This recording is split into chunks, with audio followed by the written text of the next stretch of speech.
сожалению, просто...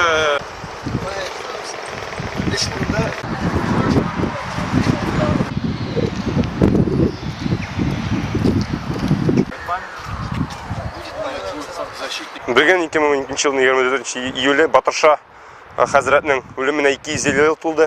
Біз азатлық татарияшылары біле 2012 жылдың Батырша елді бігіланттық. Һәм бүгін біз аның өлген күнінде ата-бабаларымыздың қазан етлап екен ата-бабаларымыздың рухына хайкел қоясы орынға шешетлер қойдық. Батыршаны еске алып, аның рухына дұға қылырға жинабыз. Һәм бүгін біз татар яшьләре Батыршаны еске алып, аның рухын, аның мирасын башкаларга тапшырырга телибез. Халык белми Батыршаның кем икәнен, безнең максатыбыз, төп максатыбыз Батыршаның кем икәнен белдерү, халыкка җиткерү һәм ул тарихны кайтару. Аузу биллаһи минаш шайтанир раҗим.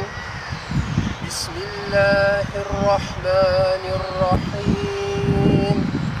Я Раббым Аллах, ushbu o'qilmish Qur'oni Karim oyatlarini o'z fazl va rahmating bilan qabul qilsang edi.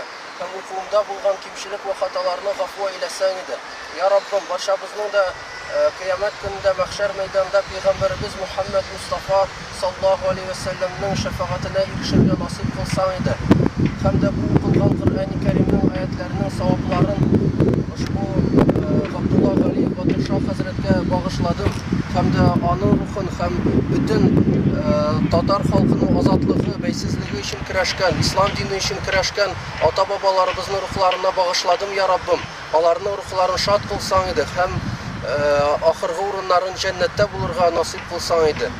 Hem barşamızga da Tatar milletine İslam dini bilen barıga nasip et ya Rabbim. Hem bu dünyada da bəxit bir, ahirette de bəxit bir.